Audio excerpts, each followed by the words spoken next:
One thing, I've said this also for a long time, that about Israel perhaps being more independent. I mean, you're talking about relying on Asian countries, but what about if they were in it to the point that all the rest of the countries would have to use our technology, use our farm food, use our security, even if they didn't like us because we were the best? What about going back to utilizing the things we have already? I mean, we've kind of abandoned farming for whatever reason. A lot of our weapons we buy from the United States. Why not do things more internally, and that will give us more internal strength? Well, again, I'm not an expert in military trade and technology, but I can tell you that, for instance, our economic policies are definitely not so conducive to cultivation. That's actually something that can be very easily remedied. We have tariffs and all sorts of business restrictions that make it very difficult for us to produce for our own market. But we are living in a global village. We have to be able to trade with other nations. I don't think we need to enter into a siege mentality where we have to be prepared at any moment that we're going to be cut off from the world and the world's going to be cut from us. But I do think that part of being independent is being able to say to America, you don't want us to sell certain military technologies to China? Tough luck. This is what we're going to do. If you want to be our friend, you can be our friend. If you want to get in the way, it's to your own detriment. But we have no beef with you, but you're going to have to let us do what we need to do. You know, there's arguments for why we need to continue cultivating a relationship with America or some other power that has veto power in the United Nations, for instance, because the United Nations does have a real power to raise sanctions against us that can cripple our economy. We can't put our heads in the sand and say, well, we leave it all up to God. That gives us the power to do what we also have to do smartly. So I think we're in a position where we have to toe the line, doing what we need to do for our benefit and our prosperity and our safety and security. And let's just say not rebelling against the nations where we're still somewhat influenced by what happens around the world. But certainly it doesn't mean that we should have all the shots called for us by the American government. That's not the idea. We need to stand up for ourselves, and we need to have the nations respect us. Again, speaking with Ze'ev Ben Yechiel here on Is It Prophecy on Israel National Radio. This show is also simulcasted as Messiah Hour on messiahhour.blogspot.co.il. Email us at messiahhour@gmail.com if you have any questions, comments, and concerns. Now, Zev, let's talk about the war as far as a potential ending, if there is an ending. I don't really know. It's very confusing of what exactly is going on. There was a ceasefire, then it was taken away, then the ceasefire again. It's hard to know what exactly it is. A lot of the troops have left. There are obviously troops there. Let's play your prime minister. Every Jew wants to be prime minister in Israel. Not everyone can be. Only Bibi can right now. But if you were prime minister, how would you handle the situation? Well, looking at it right now, it seems like we're almost certainly headed for another confrontation in a year or two with Hamas, and more costly. And in each confrontation, they're stronger. Each time they learn from the last time. Hamas is also taking very close in other tactics and strategies. I think if we were to go in, we would have to go in with a massive blow and with a kind of momentum that would take the weeks to get together and to raise the kind of protest that will eventually put the kind of political pressure on us. I don't think that a sustained low to medium level of warfare is what's going to accomplish the results necessarily. Also, psychologically, we know that military initiatives are most successful in long-term results when they are performed on a large scale and over a short period of time. Short powerful blows are the way to physically and psychologically intimidate and subdue the enemy. Obviously, it's not something that we would be able to sustain for long periods of time anyway, but I think what's called for in this case, like I said, much more force that's truly overwhelming, and to put the kind of pressure really against our own government. You could argue that being under attack is actually likely more to get people to support the government, no matter how bad it is.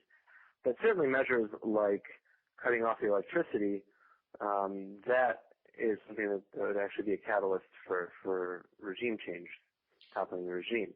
But I think if you're talking about military strategy and military offensive, then certainly fast and powerful and intimidating is the way to go.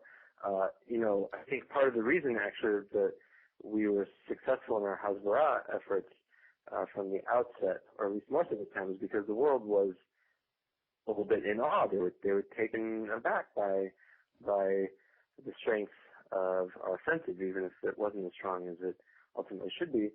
I think the world, despite everything they say about justice for Palestine and speaking in very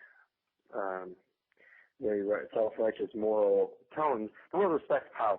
They respect force. The reason that they are siding with the Arabs is because the Arabs are willing to blow themselves up as a metaphor and as a physical weapon, just to prove their claim to this land. We, on the other hand, are willing to give it up bit by bit and negotiate it away. So which side looks stronger? Clearly the side that's making their case more strongly, both in terms of militancy and in terms of the uncompromising message that they're sending the world. What they're doing is not Hasbara. What they're doing is saying, we are going to conquer Palestine, we are going to liberate Palestine, we are the oppressed people, and we're going to throw all the Jews in the sea if they resist. And this is actually something that the same academics who claim to be so anti-religious and atheistic and morally relativistic actually, I think, subconsciously are feeling a sense of a very intense inspiration and arousal by this kind of fanatical spiritual force that Islam represents in the world today. And I think that that's another reason why we need to take, as I said before, we need to take a page from what our enemies are doing, from what God is trying to tell us through our enemies, that any kind of steps that we take vis-a-vis need to be absolutely devastating, need to be absolutely horrifically powerful, to the point where there is no room in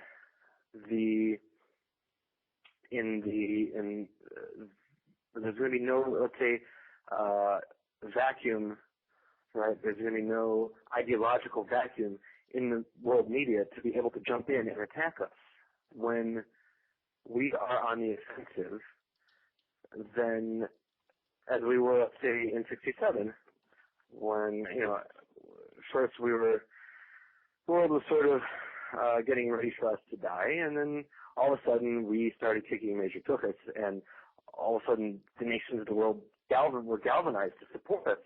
So I think when we unleash the kind of power that we need to, I'm not saying that we have to be more brutal than we have to be, with magnitude that is necessary, but at the same time we need to send the message to the world that we are going to fight to the last man, woman, and child for this land, that we are the eternal nation, that no other nation or civilization has managed to subdue or destroy, that we were put on this earth to bless the nations and to lead them to redemption, and that one day the same people that are clamoring for our destruction, they're killing themselves just for the chance damage on us, are the same people that are going to come running to us to kiss our tzitzit fringes and our garments and to bless us.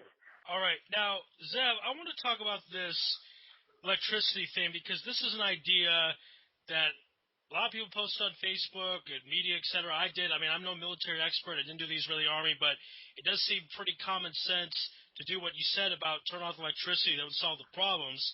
Let's go to the question of how come that is not happening. Since it's so simple to do and it would solve the problem, then why don't we do it?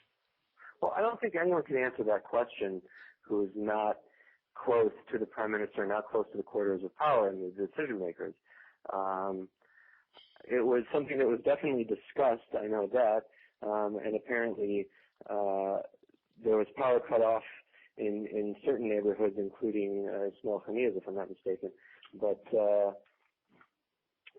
I think that again, we were living with this exilic fear of what the nations are going to do. Again, it doesn't mean that we have to be dumb. We have to know exactly how and when to strike. But I think this is a pretty clear case where we could have gotten away with cutting off power for a certain amount of time before the world would really be able to mobilize sanctions and other kinds of threats against us. And we have to use every window of opportunity we have to do these kinds of things. And in the end, not just the world, but particularly Arab culture.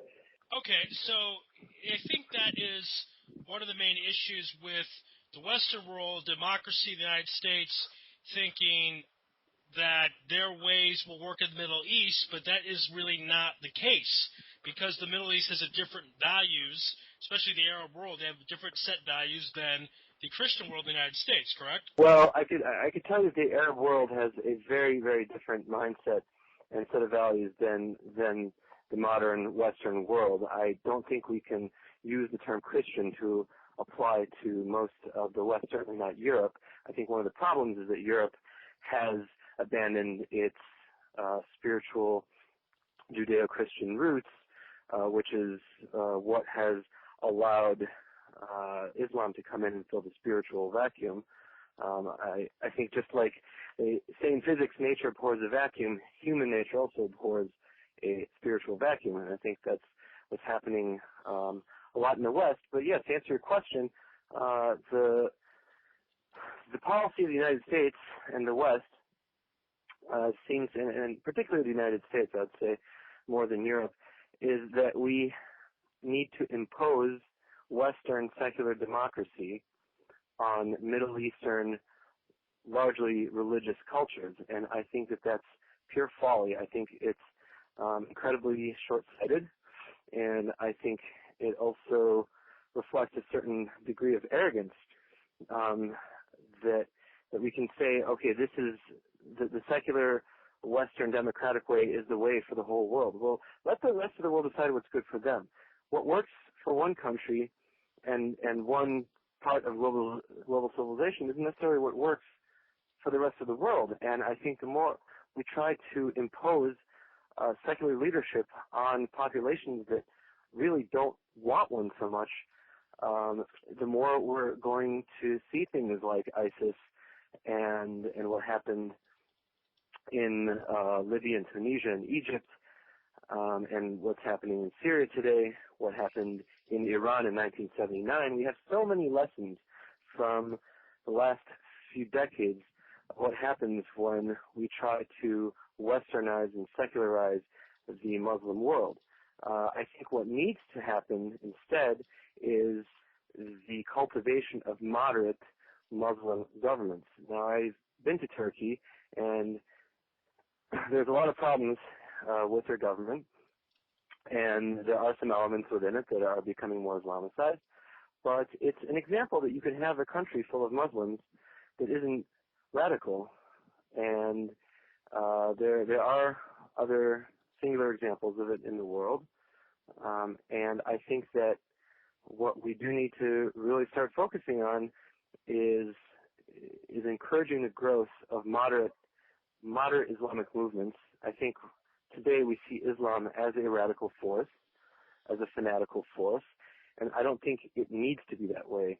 My understanding of Islam is that it is it is a system that's mostly based on interpretation. There's actually very little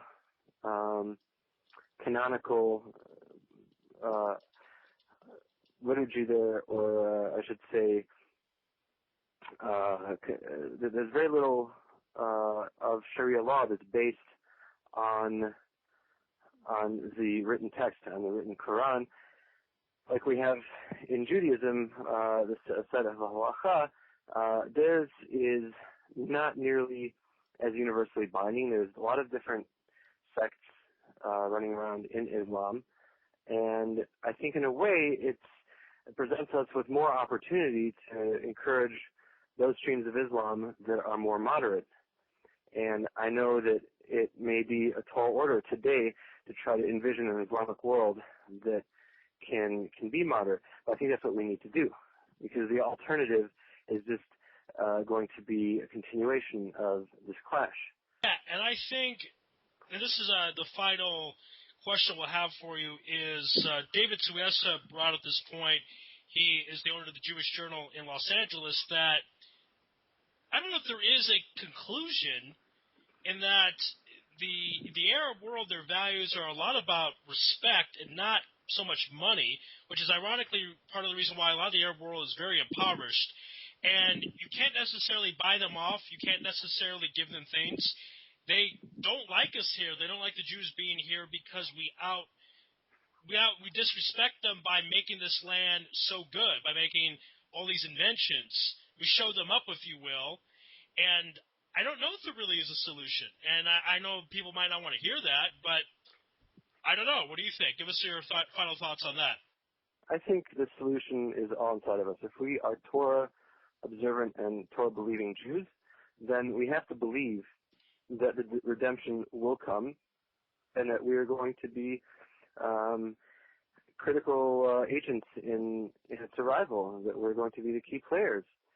And I think that like Winston Churchill said, the only thing to fear is fear itself. The road ahead is uncertain, and there's a lot of dark spots along it that who knows what's lurking behind them. But I think that we have been given this beacon, this flashlight of Torah that has been given to us. I think another problem is that our whole relationship to Torah and our understanding of the Torah and of our own canonical system is based largely on the exile, because for, a majority of our history now as a people, we've been in exile, and I think it's time that we bring back the Torah from the exile as well. And that means starting to think about what the Torah says about how to practice statecraft in the modern age. How do we administer a government? How do we build schools? How do we build roads? How do we manage all of the organs and functions of the government, of a government that we need to do? And what does the Torah say about how we go about doing that? And that's just one of many examples. There are others that involve more of just attitudinal shifts in our outlook and our hashkafa about our role among the nations and our role in history. But I think with time we are going to wake up to a new, fuller, more complete understanding of our mission. And I think that along with things like demographic changes and unpredictable factors in what happens around us in the world, such as, who thought ISIS would become the force that they would in such a short period of time. So I think that all of these things open up possibilities for us. We just have to figure out how to use the tools that we have at our disposal to forge ahead. All right. Ze'ev Ben Yechiel has been my guest this hour on the Messiah Hour here on Is It Prophecy on Israel National Radio, also simulcasted as Messiah Hour, messiahhour.blogspot.co.il. Go to that website. You can see all our recent shows. This show you're listening to right now will be put up as a podcast on our YouTube channel as well, so go ahead and check that out. And everyone find Ze'ev on Facebook. Zev, would you like everyone to add you that way? What's the best way they can find out more about Sure. your voices? My name on Facebook is ZE'Ben-Yechiel.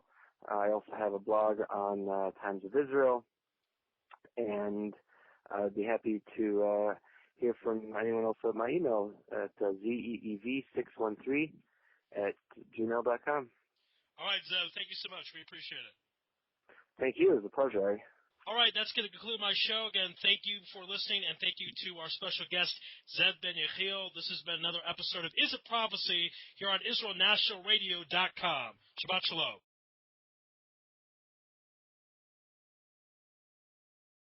All right, back here on Is It Prophecy, also simulcasted as Messiah Hour. You can check us out at messiahhour.blogspot.co.il. Posted some recent episodes of Rabbi Yosef Mizrahi, also Rabbi Sharga Simmons, the founder of Honest Reporting. Check out those episodes as well. On the line right now, frequent contributor to the Jerusalem Post, Times of Israel, and Arut Sheva, also a frequent speaker at the synagogues around Jerusalem, also Sher Chadash, frequent speaker as well. So please welcome Ze'ev Ben Yechiel. Ze'ev, welcome to the show. Thank you, Ari. It's good to be on here. If by frequent speaker you mean that I just talk a lot, then that's true. But I do gotta get up there and pound the pulpit a little more. That's right. Well, you're certainly a well-known speaker in town and a well-known writer, and you have a lot of thoughts about the political situation. What I want to throw out to you first is a lot of people are upset at the government, Israeli government, for how they've handled the war in Gaza, for a lot of different areas, and a lot of people are upset at the government in general. And you said something interesting to me off-air a while ago, that even if we're not so happy with the government, this is still the process of the coming of Mashiach. So if you can just elaborate a little more about that. Well, I think right now the government is in a state of crisis management, of basically continuous crisis management. We're not the ones calling the shots. Hamas is calling the shots. The Arabs are calling the shots. The world is still calling the shots, but we are in our own country. We have our own government. And I think there will come a process in which we will no longer be the reactors and we will be the proactors, the proactive party that is actually making the decisions that's going to lead the world to redemption. But at the moment, at least on the surface, we still have to deal with the cards that Hashem deals with us in terms of the way that He's arranging the forces in the world, the way that history is playing out, and the way that we have to react to it just in order to survive. And in our government, we're still sort of in a situation. We're surrounded by enemies. We're a very tiny country. I just read an article yesterday about 20 high-tech inventions that ended up making their way into the